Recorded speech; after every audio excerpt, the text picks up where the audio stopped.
My first question is for both of you. What is the element that intrigued you the most about the evolution of your characters in this second season? Um, I think it's this extraordinary, unimaginable 25 years apart that becomes quite difficult to play if you think, oh my God, how am I going to do that? It's unimaginable for the audience and for us. But what it does do is it means that in those 25 years, we've imagined one another. We've always had one another in our head. And then when we first meet again at the end of season one, you make that connection where you feel that you never were apart in some ways. And it's the tension between the young person that you last were with and the current person, and sort of finding out whether they're changed or whether they're the same. And the fact that we don't quite trust one another, it's an element that is important for the plot, that we never quite trust one another until perhaps some things are resolved. Yeah, that's what I find interesting to play, is she with me or is she not with me? For me, I think it's situations that Carla would have thought were impossible. That previously, I think she would have thought it's impossible that she would be going against the higher ups in the silo. It's also impossible that Martha is once again by her side. So it's impossible's becoming possible, which means everything has changed, even though it's kind of, she's getting up and everything seems the same. Everything has changed. So yeah, that's what it is for me. Your characters are linked by a very deep feeling, and this makes me think about how often love in general affects our choices in everyday life. In your opinion, how far can one person go in the name of love? Is it always right to follow that kind of guidance? I'm not sure comes into it. I think if you're driven by that impulse, you can make some very stupid decisions. And I think Martha does make some decisions in season 2 that are perhaps a bit unthought through, but it's very human. And I think that on the other side, I think in the world in general, plenty of people think that they're making a political choice or a philosophical choice, when in fact they're not admitting that it comes from somewhere much more personal and maybe deep in their childhood, maybe to do with their relationship, or and they think that they're making an objective decision when in fact they're not. So I find that quite an interesting contradiction. Yeah, and I think when you love someone, even when they're not in your mind, they're in your mind. So they're not in the forefront of your mind. So she might not be thinking about Martha particularly, but yeah, like Harriet said, everything you do is driven by that seed of love that's planted in you. So the decisions that you make are around that person. The decisions that you make take that person into account. Yeah, whether you like it or not. And you're saying, how far would people go in the name of love? I think we know from all the great love stories through this life and out of this life and into the other side, people die for love, don't they? So, you know. The sci-fi genre can really be declining in so many ways, but I think the silo arcs back to an original type of science fiction, the one created to talk about the present through the dystopia that dangerously resembles a possible future, a future that is being created today before our eyes. You know what I mean? Do you think that this is what contributed to the success of the first season of the show? I definitely do. I think, sci-fi, if it's all about sort of little green men coming from outer space, is a completely different category. I would never call this sci-fi, actually, because it's so based on human emotions and human society structures and things that we can read very clearly, the allegorical,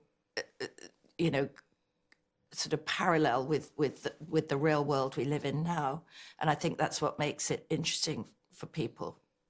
And throughout the 20th century, we've been, from the fear of nuclear war to the fear of acid rain, to all the CFCs that were in the air from fridges and stuff, to now environmental stuff. There's always that kind of thing like, oh, we won't be able to go outside, the air will be poisoned, do you know what I mean? The seas are poisoned, the fish have got mercury in them. Do you know, there are always those scares, aren't there? So, yeah, it's definitely been seeded from, 20th century fears. Hey guys, my first question is for you both. What struck you the most about the turn of this second season and your character has taken?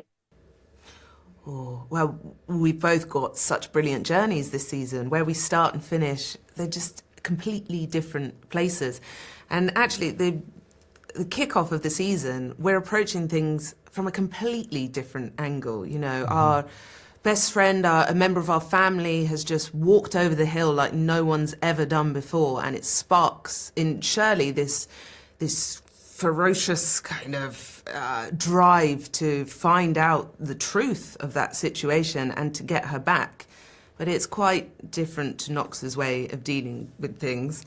So they've got this beautiful journey of eventually coming together and putting their strengths into the same pot, and things develop from there.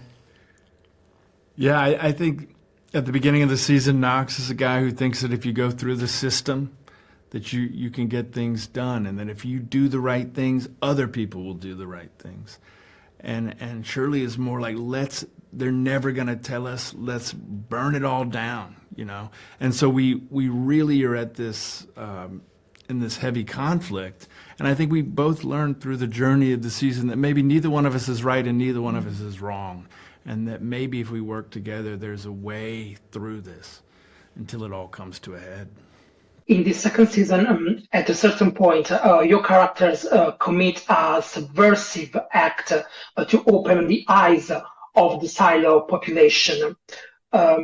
If we truly value achieving a goal, then there is no limit to what we can do to achieve it, even if it's morally questionable. What do you think of this aspect?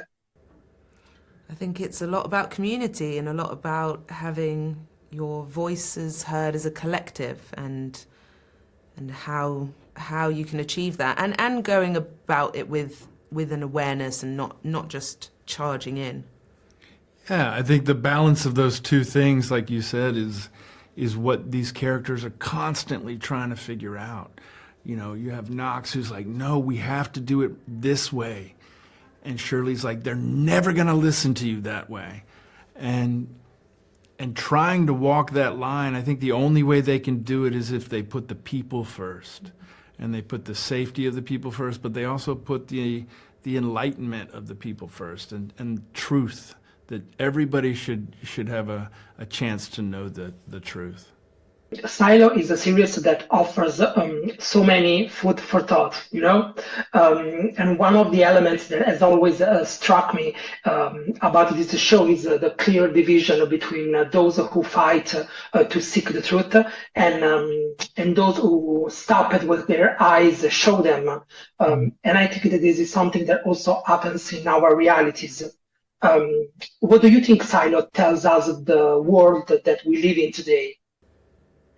I mean, I think one of you just said it, but one of the great themes of the show, or the biggest themes of the show, is the screen telling me the truth? And I think that's one of the biggest things we're trying to figure out as a society today. We all have these little screens in our pockets, and we're very tempted to just believe everything this screen says. And it's the same in the silo. And the big conflict is the screen is a lie, the screen is a lie. And the other people saying, no, the screen is the truth. And living in that tension is what we're doing today in our culture as well. Yeah, and the kind of distribution of power and the information we're fed from those figures of authority, and exactly what we digest and actually what we choose to take a stand against to change.